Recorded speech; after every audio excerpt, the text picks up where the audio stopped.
আসসালামু আলাইকুম ওয়া রাহমাতুল্লাহি ওয়া বারাকাতুহু। সুপ্রিয় দর্শক, কাছের এবং দূরের যে যেখান থেকে আজকের এই ভিডিওটি দেখছেন, সকলকে অসংখ্য অসংখ্য ধন্যবাদ। আজকের এই ভিডিওতে আপনাদেরকে এমন একটি আমলের তদবির শিখাবো যে তদবিরটা শুধুমাত্র বালিশের নিচে রেখে দিলেই আপনার জন্য সেই বশ হয়ে যাবে। ইনশাল্লাহ নির্দিষ্ট দিনের ভিতরে আপনার জন্য সে পাগল হয়ে যাবে, আপনার সাথে কথা বলবে, আপনার সাথে রাগ গুসা অভিমান করে যদি ইমো অথবা নাম্বার, কন্টাক্ট নাম্বার সবকিছু বন্ধ করে রাখে, ব্লক করে রাখে, তাহলে সে বাধ্য হবে নির্দিষ্ট দিনের ভিতরে আপনার সাথে কথা বলতে অথবা আপনার প্রস্তাবে রাজি হতে। আপনি যে কোনো উদ্দেশ্যে তাকে এই আমলটি করতে পারবেন। কেউ এই অসৎ উপায়ে, অসৎ কাজ যেন এই আমলটি ব্যবহার না করেন, অর্থাৎ এই আমলটি করতে হবে শুধু জায়েজ পন্থায়। আপনাদেরকে এখন আমি এই আমলটি শিখাবো, কিভাবে আমলটি করতে হবে আমলটি শিখাবো। একটু ধৈর্যের সহিত আমলটি দেখুন। বিসমিল্লাহির রহমানির রহিম।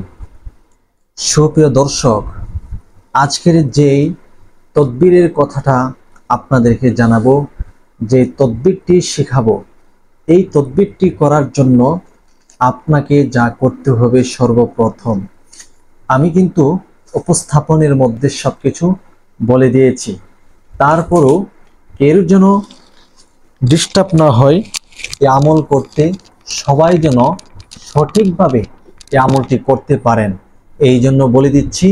মনোযোগের সাথে আজকে আমার এই ক্যামেরার দিকে তাকান। আমি আপনাদেরকে শিখিয়ে দিব এই আমলটি করে আপনি যদি নাম লিখে, যার নাম লিখে বালিশের নিচে রেখে দিবেন, সে আপনার গোলাম হয়ে যাবে, সে আপনার জন্য পাগল হয়ে যাবে। আপনাকে ছাড়া সে কোনো অবস্থাতেই কোনো কিছু জানবে না, বুঝবে না। আপনি যদি তার সাথে ঠিক থাকেন তাহলে সে সব কাজ ঠিকঠাক মতো করতে পারবে। আর যদি আপনি তার সাথে রাগ গুসা অভিমান সবকিছু করে রাখেন, সেক্ষেত্রে তার কোনো কাজ কর্মই একেবারে ভালো হবে না। আপনি চাইলে দূর থেকে যে কাউকে এই নকশার মাধ্যমে আপনি বশ করে নিতে পারবেন।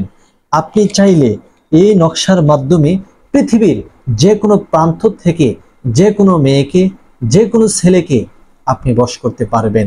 জাস্ট আপনি তার নামটা লিখে দিতে হবে এই নকশার পরে। এখন আমি আপনাদেরকে দেখাবো এই নকশাটি কিভাবে আপনারা করবেন। আমার স্কেলের দিকে আপনারা তাকান। সর্বপ্রথম এইভাবে একটি ঘর করবেন, চার কোনো একটি ঘর এভাবে করে নেবেন। আমি যেভাবে ঘর করছি আপনারা একটু খেয়াল করলে বুঝতে পারবেন যে ঘরগুলা কিভাবে করা হচ্ছে। মনোযোগের সাথে তাকান, যে কেউ এই আমলটি করতে পারবেন।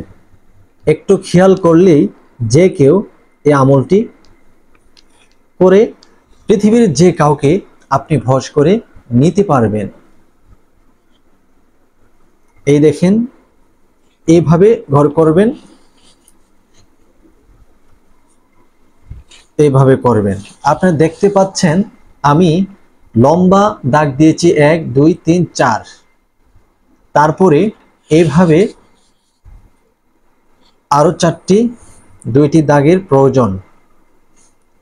1। এখন আমাদের তদবিরটি লেখার জন্য নকশাটা একেবারে করা হয়ে গেছে। এখন জাস্ট আমরা এই ঘরের ভিতরে আমাদের কাঙ্ক্ষিত সেই সংখ্যাগুলা আমরা বসিয়ে দিব। আপনারা এই আমলটি করার জন্য যা করতে হবে, সর্বপ্রথম 1 নম্বরে আপনাকে যে কাজটি করতে হবে, পবিত্রতা। আপনাকে পবিত্রতা অর্জন করতে হবে। আপনি যদি ভালোভাবে পবিত্রতা অর্জন না করে আমলটি করতে চান, তাহলে এই আমল দ্বারা আপনার কোনো উপকৃত হবে না, আপনার কোনো লাভজনক হবে না। এই জন্য সর্বপ্রথম পবিত্রতা অর্জন করতে হবে। পবিত্র যদি গোসলের মাধ্যমে হয় তাহলে গোসল করে নেবেন, ওযুর মাধ্যমে হলে ওযু করে নিতে হবে। ওযুর শুরুতে যখন আপনি ওযু কমপ্লিট করবেন, ওযু শুরু করবেন, সর্বপ্রথম আপনাকে দুইটি দোয়া পাঠ করতে হবে। একটি হচ্ছে আউযু বিল্লাহি মিনাশ শাইতানির রাজিম, দ্বিতীয়টি হচ্ছে বিসমিল্লাহির রহমানির রহিম। এই দুইটি দোয়া আপনাকে ওযুর শুরুতে অবশ্যই পাঠ করতে হবে। অন্যথায় আপনার এই ওযু করতে গেলে আপনার অন্য খেয়াল চলে আসতে পারে। আর যার দরুন আপনার ওযুতে অন্য মনোযোগী চলে আসলে আপনি ওযুটা ঠিকঠাক হবে না। আর যদি ঠিকঠাক ওযু না হয় তাহলে কিন্তু আপনার এই আমলটি করা হবে না। আপনি অপবিত্র থেকে গেলেন, অপবিত্র অবস্থায় আপনার আমল আল্লাহর দরবারে গ্রহণযোগ্য হবে না। এই জন্য পবিত্রতা হচ্ছে 1 নাম্বার শর্ত। দ্বিতীয় নাম্বার শর্ত হচ্ছে আপনি যখন এই আমলটি করবেন তখন আপনাকে নির্জনে একা একা এই আমলটি করতে হবে। একটি রুমে অথবা যে কোনো একটা স্থানে আপনাকে নির্জনে আমলটি করতে হবে।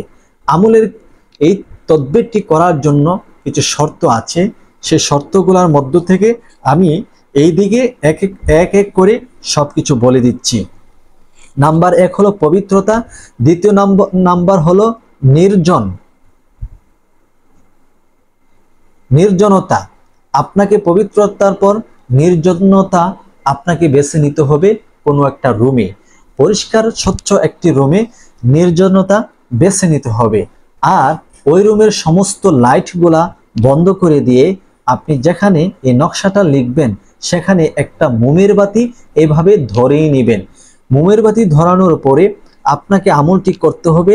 তৃতীয় নাম্বার যে পয়েন্ট আপনাকে মাথায় রাখতে হবে সেটি হচ্ছে আপনি যখন আমলটি করবেন তখন 3 বার ইস্তেগফার আদায় করতে হবে। ইস্তেগফার অর্থাৎ আস্তাগফিরুল্লাহ রাব্বি মিন কুল্লি যামবি ওয়া আতুবু ইলাইহি। আস্তাগফিরুল্লাহ রাব্বি মিন কুল্লি যামবি ওয়া আতুবু ইলাইহি। আস্তাগফিরুল্লাহ রাব্বি মিন কুল্লি যামবি ওয়া আতুবু ইলাইহি। এই ইস্তেগফার আপনাকে 3 বার পাঠ করে নিতে হবে।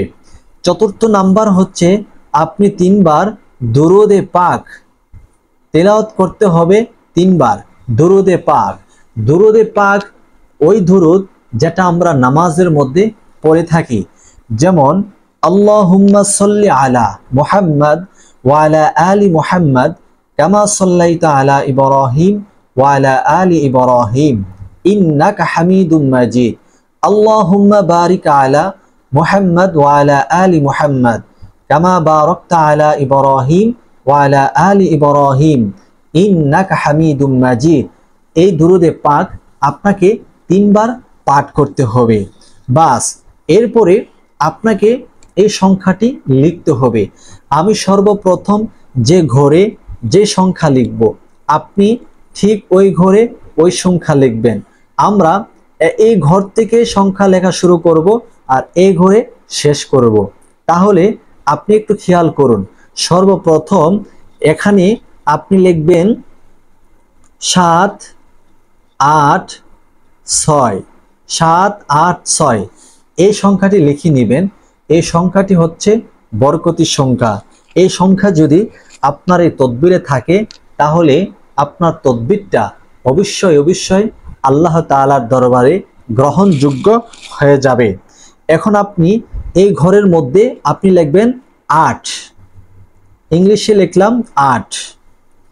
তারপরে আপনি লিখবেন 9, তারপরে লিখবেন 4। তো এইভাবে লিখলাম 8 9 4। এখন আমরা লিখব এই ঘরে লিখব 3 লিখলাম। এই ঘরে লিখবেন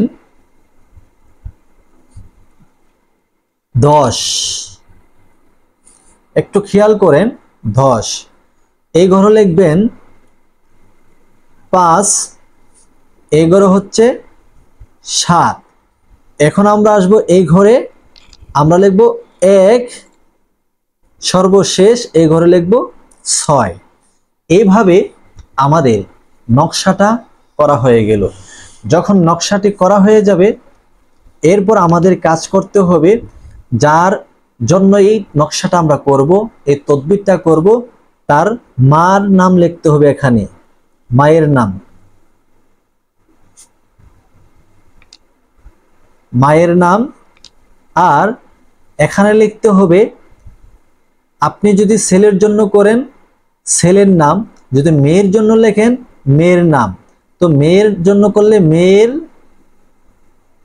নাম এখানে লিখবেন, বাস। এরপরে আপনাকে আর কিছুই করতে হবে না, এটাকে ফোল্ড করবেন, অর্থাৎ এটাকে এভাবে কেটে নেবেন, এভাবে কেটে নিয়ে এটাকে ভাঁজ করবেন।